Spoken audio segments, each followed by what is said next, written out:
All right, everybody. Sign in here. Tell everybody hi.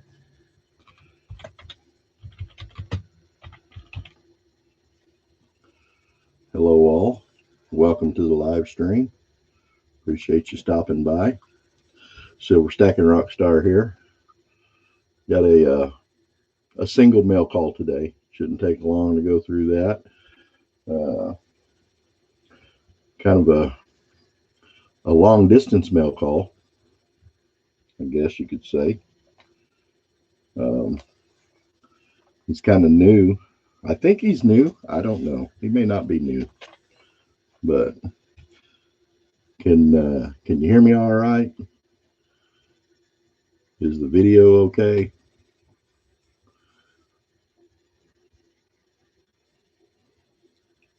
As soon as we get one on here, I'll find out if we got good video and good audio. We'll have to see. I'll check to see that it's.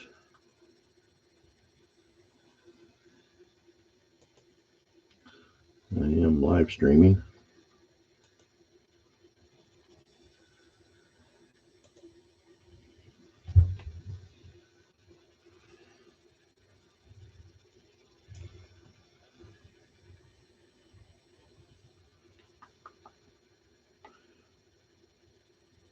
Hello, hello.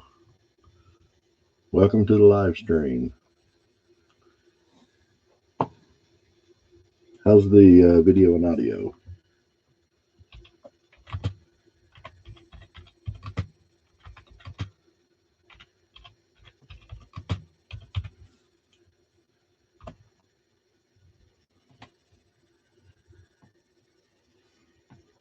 Got a mail call. Just one. Just one mail call today. Wait and see if I'm going to get any more in here before we get started on it.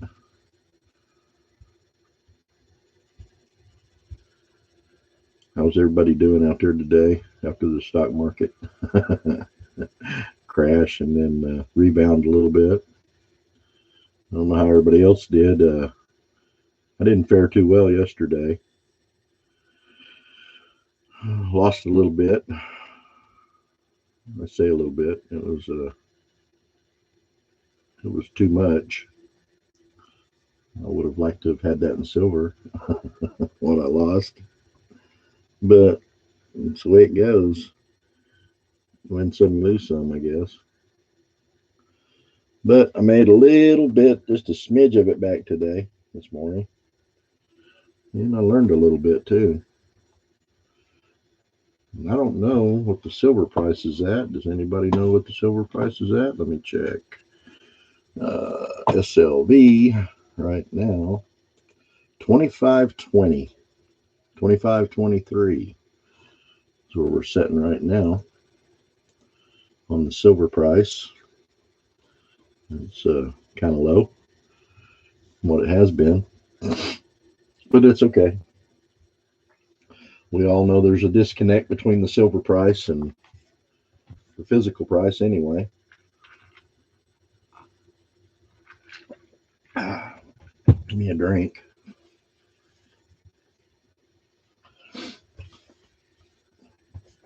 Well, I had this scheduled for 5 o'clock, hoping maybe the notification would go out and everybody would see it. Maybe we'll get a few in here. But that's okay. Um, I've got one mail call, and you guys may or may not know this gentleman. He's got about 100. I think he's got about 100 subscribers. He's got a few more than me. But I just found him here. I don't know, maybe a couple weeks ago, 2 or 3 weeks ago, and this is him, the Guam Stacker. Now, if you don't know who he is, go check out his page or his channel. This dude is squared away. Okay, um, he's a squared away guy, and he's got some good information. If you like To know anything about Guam, he's got it down. Pull this out, and I'll show you what he sent me here. He's an awesome dude. Now, when I got this from him, I thought I was in trouble. I would have thought I was in trouble had I not seen this, because I mean that's a squared away envelope.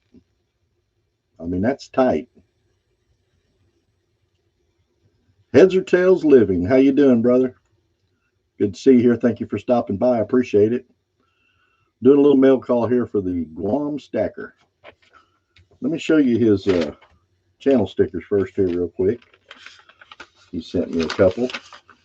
He's got two different ones. Well, they're two different sizes, I guess you'd say. There's the small one.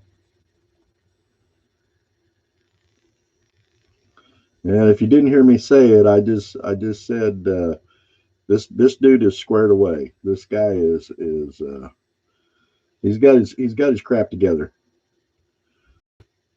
Good channel, good content. If you're not subscribed to him or whatever, go check him out. Here's his bigger sticker.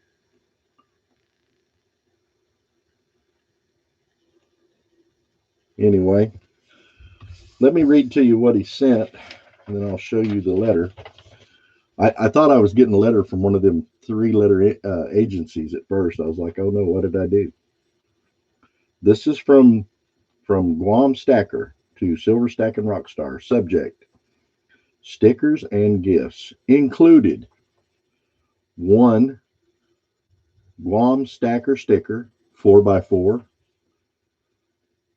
2, oh, that was line 1.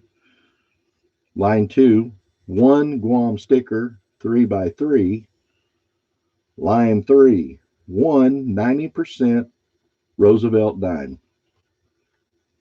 And below that, line 1 says, half a day. Half a day to you too, my friend. The second line says, thanks for doing a sticker trade. Hope all is well and look forward to more of your content. Well, same here, brother. I've checked out all your videos, and I intend on watching the rest of them. When you have a new video come out, I usually over there pretty quick. Check it out. Line 3, we're going to stack until the dollars whack. And we all know what he means by that. And he signed it, the Guam Stacker. And he gave us a pronunciation on the first line up there, half a day. Half a day. Half a day. Pronounced ha fa day, which means hello. This is Chamorro, the language of the native people of Guam, who are also called Chamorro. Now let me show you this letter. I thought I was getting something from the IRS or the FBI, or I thought I was in trouble now. Look at that. Is that not squared away? Now you tell me, guys. That's a squared away letter. And my friend, he dropped me a Rosie on there. 1964, I believe.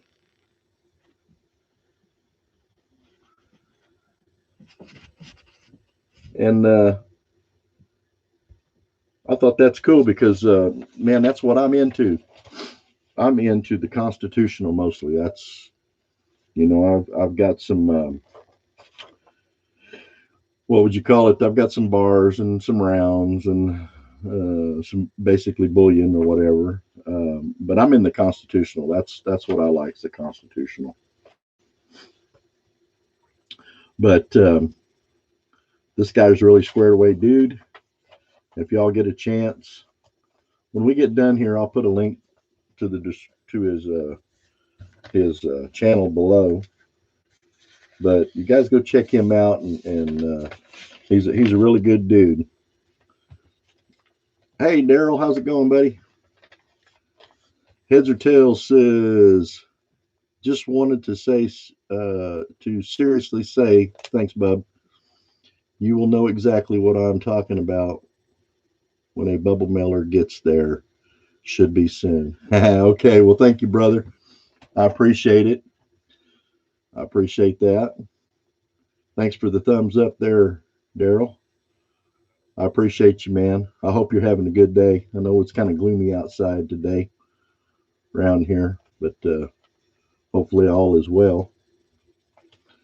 Yeah, heads or tails. I think I just found you here just not too long ago. But yeah, I appreciate all mail. If you guys want to send me some mail just to say hi or whatever, that's cool. I appreciate y'all stopping by and checking out the channel. And I don't know if y'all any of you had a chance to check out my last video, fireside chat with Leroy. Um, that was a lot of fun. I really enjoyed that, and I intend on doing some more of those. I don't know if you guys like those or not, but I had a lot of fun with it, and I've got a lot of older friends around here that's got stories similar to that, like that, or just whatever kind of stories, but different, you know. And some of these old guys, they like to tell them stories, and I appreciate them because, like old Leroy said, when if you're 79 years old and nobody's documented these stories, when they're gone, the specifics of them stories are gone. So I like to document those and keep those around, and I wished I would have had something similar to this back before my dad passed away, and I'm sure the rest of you probably, if you haven't thought about that, think about that. If you got parents that's getting older and you want to document some of them old stories, just, man, we all got a camera with us now. You can pick up a phone and turn your camera on and just start recording, and most of them don't care. But I've got some other neighbors around here that's got some funny stories, just hilarious stuff. And I'm going to see if I can do some of those. And maybe y'all get a kick out of that. Let's see. Let me read this on down. Heads and Tails Living says, best stories out there. Best way to pass things down. Yes, sir. You're right. You're absolutely right. Daryl says, make the story time an annual thing. That was an annual thing that was good stuff. Oh, okay. Annual, like once a year. Yeah. Did you guys? I don't know if you guys had a chance to watch all of it. It was kind of long. I think it was 28 minutes long, but man, it was good. And that was one of the last things he said. Is that, oh, once a month? Oh, okay, yeah, yeah, that would be cool. That way you wouldn't have to be like trying to round them up so fast. Give yourself a month to find the next one. A feature. Yep, yep. That's a good idea. Well, I think I already know. I know at least two other stories from individuals around here close that would make really good stories, and they're kind of characters anyway. So it might make for some good content. But I'll probably do that. I've got that one section there for crazy videos. So I'll probably do that. Um, like I said, it was a lot of fun. And now I don't know. We talked about this too. Like the fireside chat. I don't know if that needs to be the theme each time. It worked out really good with the fire in the background, and none of that was really scripted. We just decided to build a fire and have Leroy come over, and that was all el natural, and there was no sound effects added to that video. Um, Everything you hear in that video was out here where we live. I heard when he was talking about the coyotes, or he was talking about, was he talking about coyotes? He was talking about coyotes. The coyotes were making some crazy noises out in the background here, and I don't know if you might have seen me. I turned around, I like listened, and I was thinking I was going to say something, but I didn't want to interrupt the storyteller, so I let it go. Uncle Philip probably has some good stories. You know what? He does, and so does Uncle David. David, that reminds me, David's got a story that's almost unbelievable too, like crazy wild. And that's not been documented, but he told me about it. Um, and I could get that story pretty quick and pretty easy. And I might ought to do that because that was a crazy story.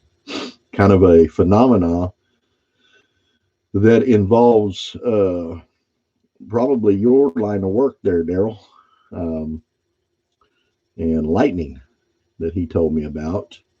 And I couldn't hardly believe it, but I think I've done a little research on it, and it is a phenomenon that happens with lightning. Um, but I need to get that story from him, you know.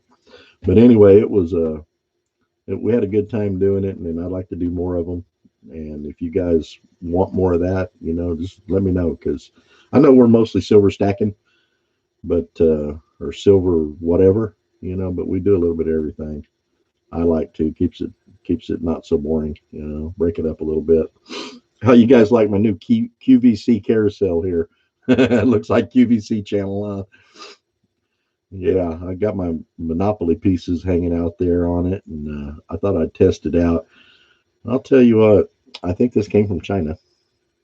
Not because it took so long, but because the plug nearly falls out of the socket. Like you can stick it in there, but it is so loose, it doesn't hold on to it at all. So, I tried the old bendy thing, bend it out a little bit, make it a little tighter.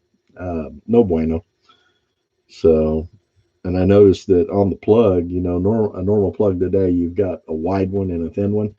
Well, these are both thin, and it doesn't really lock in very good. So if you like even touch it, and it's battery operated too, but the battery's a funky deal on it too. I don't know what kind of battery it takes. It's a flat wide battery, 2 inches wide and about 2 inches long or square, and maybe a quarter of an inch thick, and it's got all the connections on one corner, like so. I don't almost looks like a cell phone kind of battery or something, but anyway, so I don't even know what kind of battery I'd put in it. But I bought this thing to kind of showcase some of my pieces and stuff here. While we're chatting, you got to have some movement or whatever, something for people to look at. Here's a pour. If you guys are interested, a pour that I did the other day. My wife wanted a dove, so she said, "Can you make me a dove?" So I said, "Yeah, I can probably pour you a dove." So I found this little dove in my bunch of trinkets and stuff, and I add that one to some Pez. And then when I did the car and I put my hallmark on the bottom of the car, I kind of smashed the windshield down a little bit right there. If you can see that. And I thought, yeah, should I fix that? Should I replace it? All that stuff. And I thought, well, I'll just pour another one. So I poured another little roadster or whatever. So I got three different things on this one little sprue, but it came out pretty good. And I don't know, you notice how shiny that thing is. I haven't done anything to it. I haven't polished it, sanded it, nothing. This is fresh out of the cast. And I don't know for sure, there's a lot of people on here pouring now, and somebody else may know more than me because I ain't been doing this very long, a few months or whatever. I've been messing with it.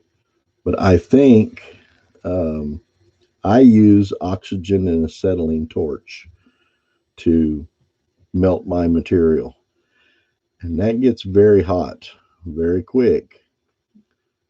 And I think a lot of the other pours, people that are pouring, are using the furnaces that they buy off of oh Amazon, stuff like that.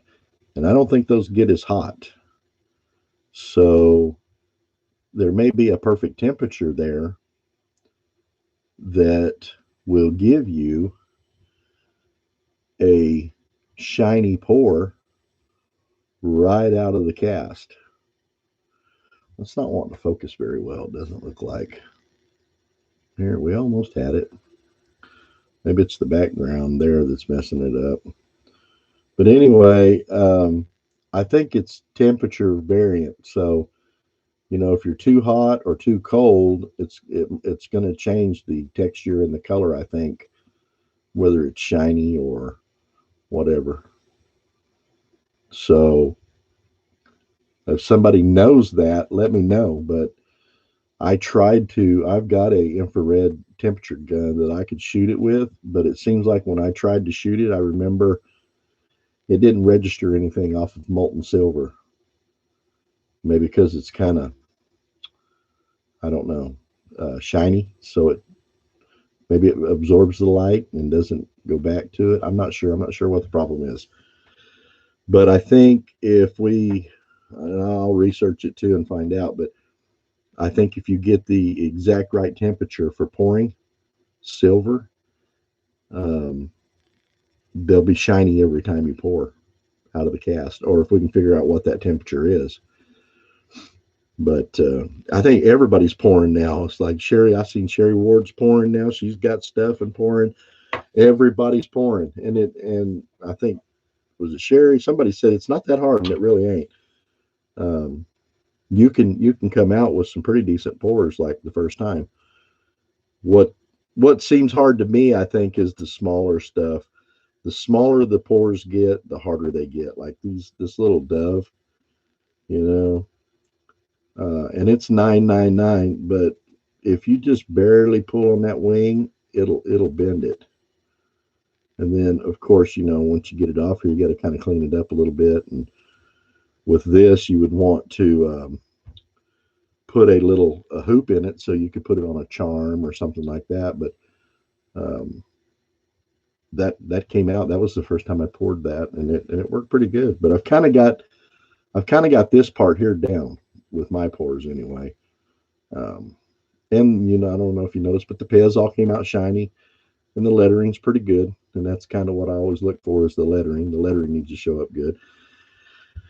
Heads or Tails says also notice some people that do it better or do it hotter also have a smoother pour too. Seems like more details show from some because they have gotten it hotter than they did before. Yeah, well, see, and that's the thing with those electric furnaces or whatever that they heat that stuff in. Um, I know it's got a temperature setting on it, but I don't know how much more you can turn it up.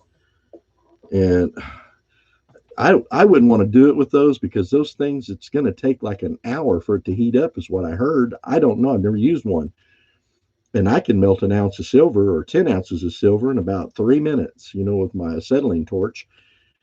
And if I was going to do it, unless you're like worried about fire, but if you don't have oxygen acetylene bottles, you can go get the little small ones like plumbers use, for sweating copper pipe.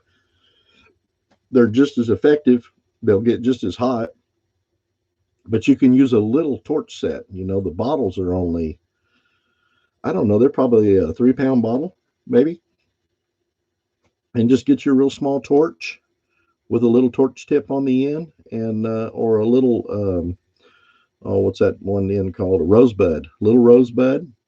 Rosebuds are kind of spread out to me a little bit, I feel like. Um, Heads or Tails says, great work. Sorry, got a bell. Someone here. Catch y'all soon. All right, brother. Thank you for stopping by, and I'll be watching the mail for you. Thank you. Have a good day. But a little small torch set that you can get at, well, you can get them anywhere, but I think you can get them at Harbor Freight. You can get them at any welding supply place, but they're real small. Probably get them at a plumbing supply store. Plumber Stacker would probably have a set. And I don't know if that's what he uses in his pours, but that's what I'd be using because that acetylene burns so hot that you can melt silver down in just a second. It doesn't take long at all. Um, I wouldn't mess with plugging in no oven. Of course, the oven may be a little safer. You know what I mean? If you don't want to, burn your house down, or if you're concerned about burning your house down, it might be a little safer. But let me get his stickers out here. I done put them up. I need to have his stickers on showcase here. This is one upstanding dude, though. Seriously, you guys got to go check out his channel. Oh, I didn't even see the back of it. Check this out. Number 12 of 100, Silver Stacking Rockstar, signed GS. Hey, that's cool. I got to get me a sticker board up here pretty soon. I don't have one yet. I did it like a coin, like a U.S. coin. Looks good. Yep. Yep. Yes, sir. That's the way you do it. That's cool. I like his stickers. Those are really nice stickers. Like an island sticker. He's got one more in here, I think. But yeah, did I get it out already? Maybe it's inside here. Yeah, it's right here. But I'll definitely put a link in the description below for his channel. And he's a good dude. And he has some problems over there in Guam trying to get silver. Because, oh, and a Guam stacker, I want you to know, I'm going to keep this just like this. I'm going to keep the envelope and the dime with it, and this is how I'm going to save it. I appreciate it, and I know it's customary now to send silver for silver. So, believe it or not, I didn't really know that. I knew they did. I knew everybody was kind of passing it around, but man, I've been kind of stingy with my constitutional silver. But you know, I guess you can't get some if you don't give some. So anyway, I may have to send you another letter, brother. So, but I'm going to keep that just like that, unless I put it up on my sticker wall. I may put it up on my sticker wall like that with your letter, or with your sticker, I mean. So anyway, I guess we can keep this short. Heads or Tails says, great work. Sorry, got a bail. Oh, I already read that. So, okay, guys, I guess that's about it. Unless anybody wants to talk about anything else. Anybody want to talk about silver? Or I think everybody around here is burned out on the stock market talk. But I just took a big loss yesterday. If anybody's interested, I'm still learning the stock market. It's been a few months. But I learned a lot yesterday, too. I think I lost, all in all, I call it a loss, but it wasn't really. It was money that I made on the stock market, and then I lost it on the stock market. So was it ever really mine? It's not, I guess it wasn't really mine until I pulled it out. Excuse me. But I let go of about $750 yesterday, holding on, thinking it's coming back. And I was a bag holder, and I held on till that I wasn't comfortable holding on anymore, and then I cut out with about a $750 loss. But then I woke up this morning thinking, you know what? I'm just going to not mess with the stock market for a while, because that was a pretty big loss. And then I was watching it, and I thought, you know what? I'm just going to watch. And the longer I watched, I learned some more. I learned there's a big correlation between the stock I was trading and the NASDAQ. And the NASDAQ gave me some precursors to what was going to happen with the stock. And I had never looked at that before. And that kind of blew my mind. I was like, I could predict what the stock I was holding was going to do from what the NASDAQ just did. And then I really started watching the support and the support levels, and what's the other one? The supports underneath and resistance. I really began to watch the support and resistance levels, and I really noticed that when you get to those areas, it makes a difference. I mean, when it's just plunging or spiking up and down, maybe not so much, just crazy. But if it's moving along, trying to regain some territory, you watch those resistance areas, and you'll see it'll pull back when it gets to those areas. And if it gets past it, it's going to go on up to the next one, most likely. And if it don't get past that, it's going to retreat back down to the last support level. Um, so I learned a little bit this morning, and that was worth the 750 I lost yesterday. So after watching that for a while, I jumped in there and I got about $50 of it back. So not quite as bad off. Um, I was in there for about 2 minutes and made $50. So if I could do that for an hour every day, well, I wouldn't have to worry about working no more. Anyway, hey guys, thanks for stopping by. Thanks for hanging out. I'm going to go for now. This is a half hour. We've run it for about a half hour now. I appreciate each and every one of you. Love you guys. And I hope every one of you have a great day and God bless. And I'm out.